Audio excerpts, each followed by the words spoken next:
He was a good person, and I'm glad they made an arrest. Right now on Up with KREM, a missing persons case dating back to April starts to piece together, with 3 people now being arrested for murder.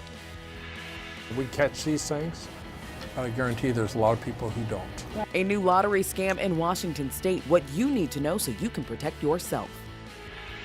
We've got a beautiful day ahead of us, but I'm tracking summer-like temperatures for Labor Day weekend. We'll have that and your full forecast throughout the morning.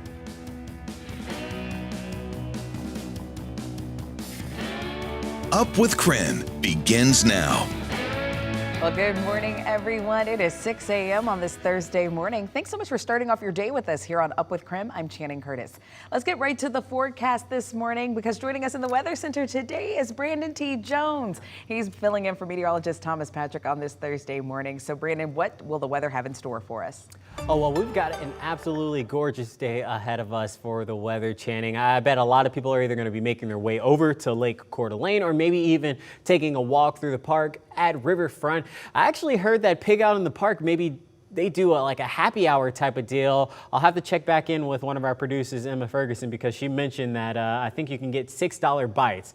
I got to confirm that, but it sounds enticing for sure. We do have a cool morning though, so it's a little bit chilly as you're waking up today, but lots of sunshine on the way. And then something else on the way is a hot summer weekend. Labor Day weekend is going to be quite warm, but as for right now, it is 49 degrees. Winds moving around 6 miles per hour, and I'll tell you a little bit more about that warm up coming up in just a few moments.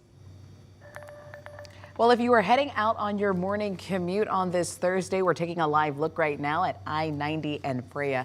I think it's safe to say we all know how congested this area can be depending upon the time of day. At 6:02, though, no real traffic concerns to report. It does look like there are a couple of emergency vehicles pulling over there onto the shoulder. We'll keep an eye out on this situation and let you know if anything changes in the traffic situation in our area.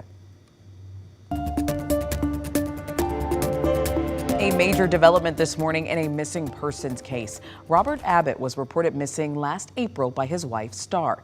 Now investigators are saying that he was murdered. As KREM 2's Connor McAvoy reports, so far, 3 people have been charged. I'm sad that he's gone. It's heartbreaking. He was a good person, and I'm glad they made an arrest. Deanna Ladding says she knew Robert Abbott for nearly 20 years and is still processing the news of 3 people being charged in what the Spokane County Sheriff's Office believes to be his murder. And one of the 3 being charged, Richard L. Trower, Ladding is familiar with, saying Abbott and Trower had a falling out in their relationship after Abbott invited Trower to stay on his property. Robert and Richard had a falling out over Richard stole Robert's wife's sandblaster for her business. And so Rob kicked him off the property and told him he needed to leave, that he wasn't allowed there anymore. He was stealing from him. Trower is charged with second-degree murder as well as residential burglary, taking a motor vehicle without permission in the second degree, theft in the second degree, and trafficking in stolen property. Terry L. Trower, Richard's wife, is also charged with rendering criminal assistance in the first degree and trafficking stolen property. A third person, Heather L. Lewis, is being charged with second-degree murder, residential burglary, taking a motor vehicle without permission in the second degree, and theft in the second degree. It's saddening.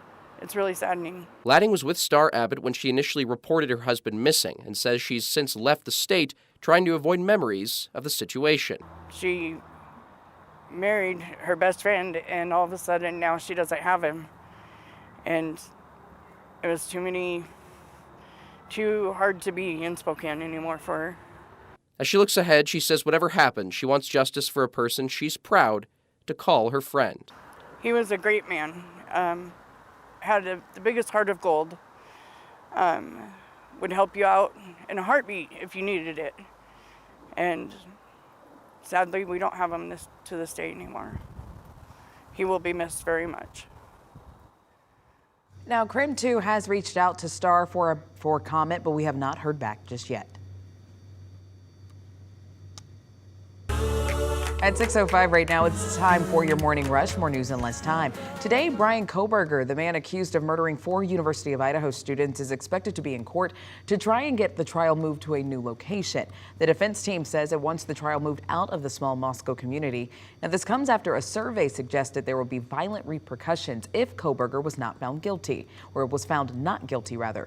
The defense now wants this trial moved to Ada County. The trial is slated to begin in June of 2025.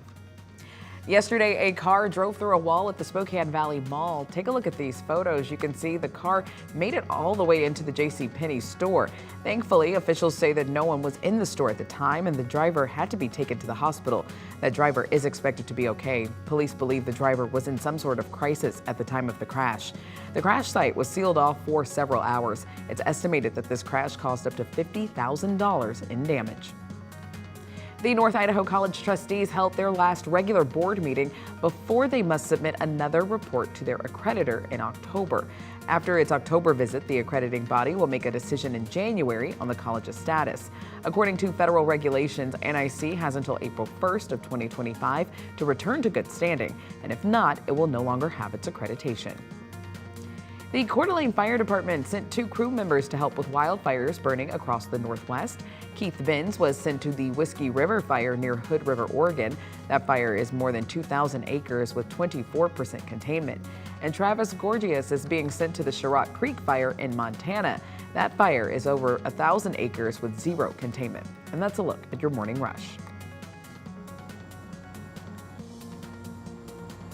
And the time now is 6:06. Temperatures feel like they've gone down a little bit as the sun starts to rise. Taking a live look over Lake Coeur d'Alene as well right now. Currently about 49 degrees. Winds moving around 6 miles per hour. It's feeling nice. It's feeling crisp. It is feeling good. So maybe get in a morning walk if you're in that type of stuff. 43 degrees over there in Coeur d'Alene where we were just looking. 51 down in Walla Walla. So some chilly starts for the inland Northwest, but we're going to be heating up, and I'll talk about that here in just a few moments. The Spokane Public School Board officially voted in a new cell phone policy just days before the start of school. Now, this new policy requires all elementary and middle schools to be cell phone free during school hours. High schools will follow similar standards, but phone usage will be allowed during passing periods, lunch hours, and before and after school. Now, the vote came several hours after an event with city leaders who spoke more about the impacts of too much screen time. Excessive amount of time on screens for kids is unhealthy, and the stakes are too high. It's having too much of a detrimental impact for us not to come together and say, what are practical things we can do?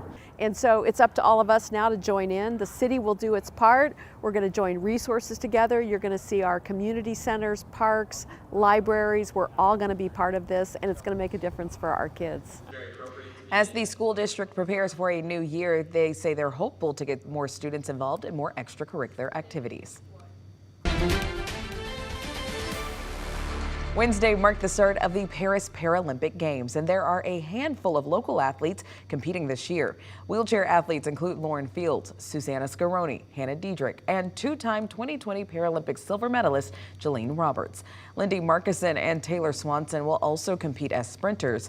Now, earlier this month on Up with KREM, we spoke with Lindy and Lauren about their inspiration. So don't give up. Even if it feels like it's way too hard for you, it's not. I just thought my world was over as an athlete, and the title athlete is so important to me and means so much to me as an individual. The Paralympic Games will continue through Sunday, September 8th.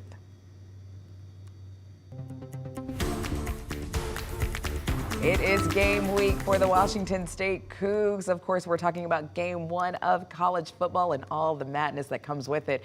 You can watch WSU take on Portland State this Saturday on KSKN 22 with a noon kickoff. Then be sure to stick with KREM 2 throughout the day for the KREM 2 news at 10 and 11 as we will have a recap of the game.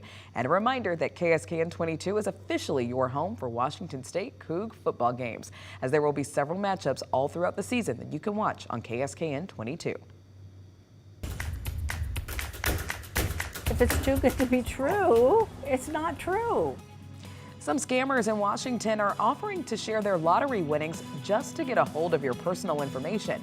In the next 7 minutes, a couple shares what happened to them. But first, we're taking a live look outside on this Friday even. Ooh, what a good Friday even it is, as so many of us are preparing for a nice long weekend. We'll be back with more Up with KREM in about 3 minutes.